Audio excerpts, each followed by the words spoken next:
Élie a commandé que ce feu descende, malgré qu'il avait mis l'eau, rempli l'eau, l'holocauste. La Bible dit le feu est descendu à consumé tout. Quel type de feu? Parce que c'est le feu avec lequel vous faites des repas là. Et tu crois que lorsque tu vas commencer à prier maintenant, le feu que tu as invoqué là, c'est le feu ordinaire qui viendra détruire les autels. Non, je te dis non. Sois aligné à la volonté de Dieu lorsque Dieu veut se manifester ta brèche.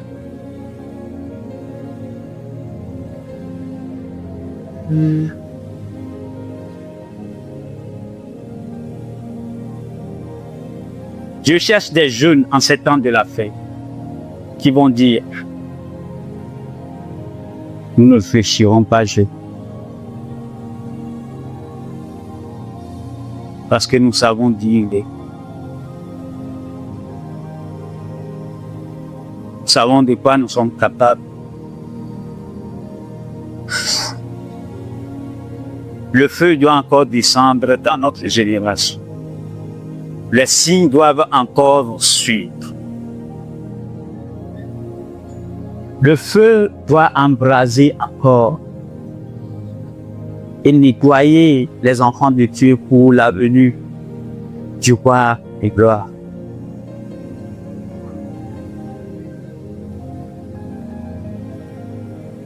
Lorsqu'on parle de feu, on parle des signes, des prodiges. On parle de la sanctification.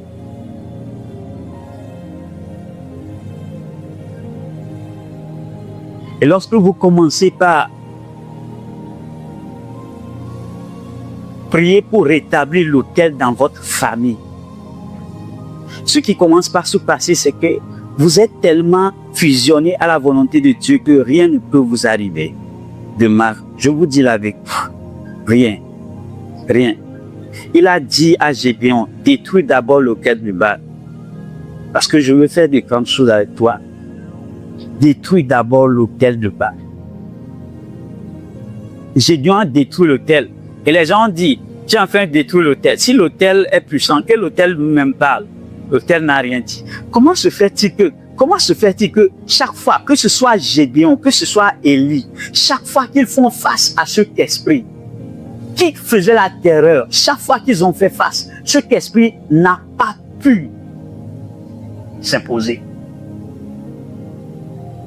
Comment se fait-il que chaque fois que Dieu dit à quelqu'un: fais face à ce type d'autel, et si tu obéis, comment se fait-il que ce que les gens disent, que les autels détruisent les vies, hein, les autels, si tu ne sais pas prier comme ça là, tu vas devenir fou, hein. Actuellement, ce n'est pas toi-même qui t'es levé pour prier comme ça, c'est Dieu qui t'a dit les poids, et puis détruis.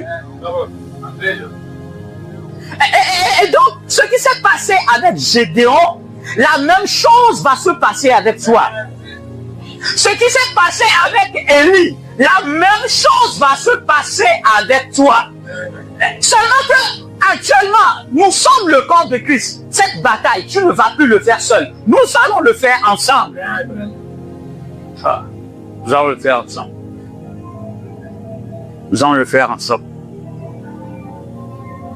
Vous n'imaginez pas ce que les gens vivent dans les foyers, dans leur famille. Les gens vivent. Vous n'imaginez pas. Vous n'imaginez pas.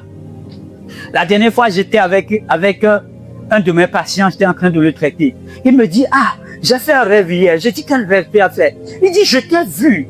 Toi et ton patron, vous étiez en train de travailler. Ton patron était en train de traiter un patient. Et je suis rentré. Et il a traité le pied du patient d'une manière. Et j'ai commencé par fuir. Ton patron est parti. Il est parti m'attraper. Il m'a vu. J'avais peur. Et il dit: et je t'ai vu rentrer dans la salle. Et toi et ton patron, vous étiez en train de parler par rapport au traitement de mon pied. Je vous explique.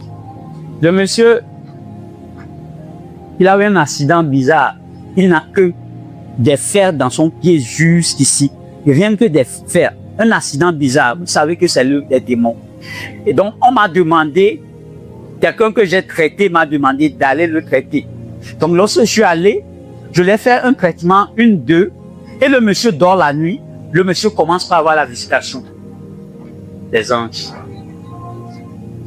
Je n'ai pas un patron. Dans mon domaine, je suis le patron. Donc si lui, il voit un patron qui est venu le visiter pour lui dire, je vais traiter ton pied. Et il dit qu'il veut courir et je suis rentré dans ça. C'est qui? Si ce n'est pas Dieu et son armée. Un païen qui ne connaît pas Dieu, dort la nuit, lorsqu'un chrétien touche son pied, et il rentre dans le sphère de Dieu, et Dieu commence par parler. Vous imaginez ce païen-là, lorsqu'il va dormir encore et encore, va rencontrer Jésus qui va lui parler, qui va le toucher. Et ce païen va recevoir le Seigneur Jésus, parce que je l'ai initié dans un règne. C'est au-delà maintenant du traitement.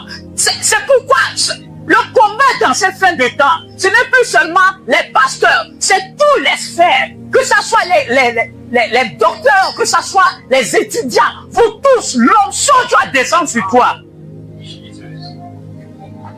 Baal doit fléchir genoux et nous, notre Dieu va démontrer des signes, des prodiges et des miracles.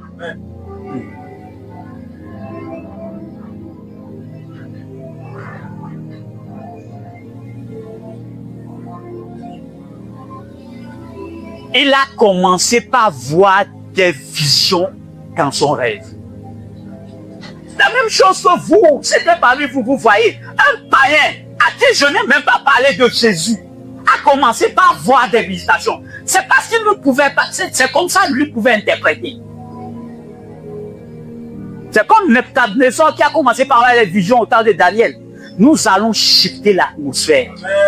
Ils vont commencer par parler le langage de Dieu. À l'école, ils vont commencer par parler le langage de Dieu. Et ils vont passer par qui? C'est toi, ils vont parler. Ils ont dit, lorsque j'ai vu, je t'ai vu. C'est toi qui étais celui qui avait initié ce que j'ai vu. Et là, lorsque tu les entends, tu sais que le gars, il a été baptisé. Il a été baptisé par la présence de Dieu. Je ne sais pas le stade dans lequel Dieu t'envoie.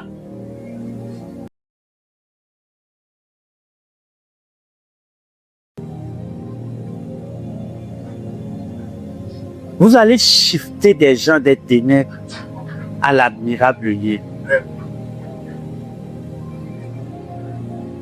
Vous allez shifter. Mais avant que cela ne commence, il faut que tu détruises d'abord l'autel de Baal.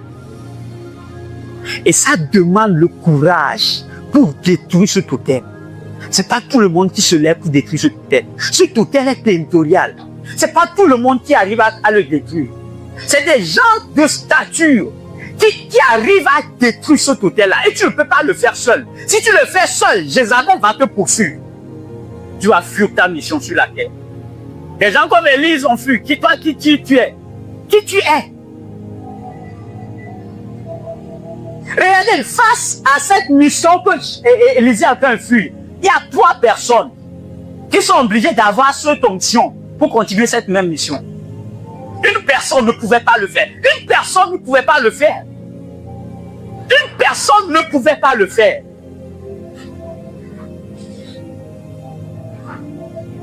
Dieu l'a dit, viens te reposer. C'est pourquoi si tu as le temps, viens, on va prier. Il y a certains types de victoires. Tu ne peux pas l'avoir seul. Maintenant, tu veux ceci. Nous allons shifter en prière. Gédéon a détruit l'autel de Baal. Mais dans le contexte des 3 Hébreux, Dieu me montre une autre manière de faire face à ces types d'autels. Vous me suivez? Gédéon, lui, il est parti briser l'autel. L'autel, elle est là, briser ça. Mais, dans un autre contexte, Dieu nous montre une autre statue dans laquelle les enfants de Dieu doivent rester pour faire face à ce thème. Et vous allez constater que là, on ne parlait plus de Daniel seul face à la statue. On parlait de 3 personnes. C'est pourquoi au début, je vous ai dit, ce type d'hôtel-là, c'est une seule personne ne peut pas faire face et le détruire et le briser. Le cas de Daniel, c'est une exception. Le cas de Gédéon, c'est une exception. Gédéon faisait face à un hôtel familier. C'était pas territorial. C'était pas un impact qui avait touché les études de tous les étudiants sur un territoire. Ce dont nous parlons là, c'est quelque chose qui a touché tous les études des étudiants sur un territoire. C'est quelque chose qui a touché toutes les familles sur un territoire. Et tu fais partie. Avant de sortir dedans, il faut que tu fasses face à cette idole.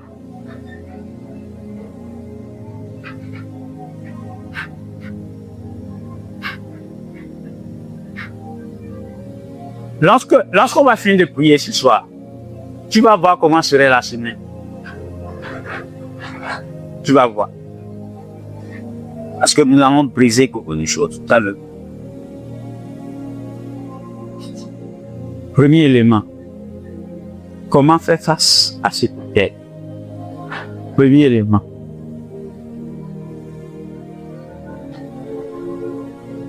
Nous sommes en train d'apprendre des droits élevés. Ton supérieur t'appelle et te dit, c'est ce que nous faisons ici. C'est ce que tu dois faire. La nuit, un sacrifice a été fait sur le territoire où tu es, dans l'université où tu es. Et le sacrifice est tellement puissant que le Dieu qui nourrissait les étudiants de sagesse dans l'université, il recevait un type de sacrifice. Ce sacrifice a été fait. On a appelé tout le nom des étudiants. On a dit tous les étudiants qui viennent dans ce campus-là. On te les dit. Indirectement, vous tous devez fléchir genoux à cet esprit. Sinon, vous n'aurez pas de notes à l'école. Sinon, vous n'allez pas aller loin dans cette université. C'est des choses invisibles qui sont les conséquences de ce que vous vivez dans vos universités. Je vous parle sérieusement. Sur le plan emploi, ils ont dédié le territoire à des divinités, avec des sacrifices de haut niveau. Je vous parle des rois qui ont mangé, bu avec cette Jézabel et qui gouvernent ce monde. Et dont Apocalypse 17 nous parle. Je vous parle de ces personnes. Nous sommes à la fin des temps. Si tu veux vraiment voir Dieu se manifester, il faut que tu sois en fusion avec ce que Dieu fait en ces temps de la fin. Et cet esprit-là,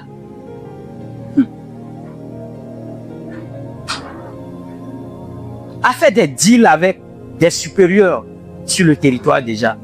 Et ces supérieurs ont fléchi genoux devant eux. Donc, vous tous qui travaillez dans cette entreprise, vous tous qui travaillez dans cette école, qui allez étudier dans cette école, vous tous qui êtes dans ce quartier,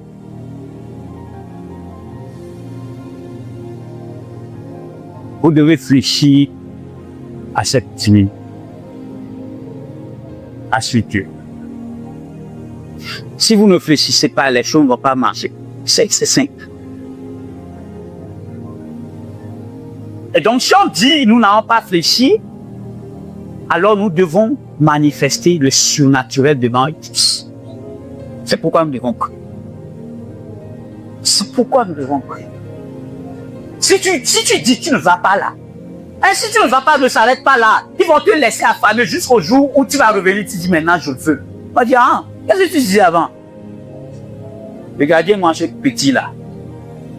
Moi on est né avant toi. Ils vont te dire des choses. Je parle des choses réelles qui se passent.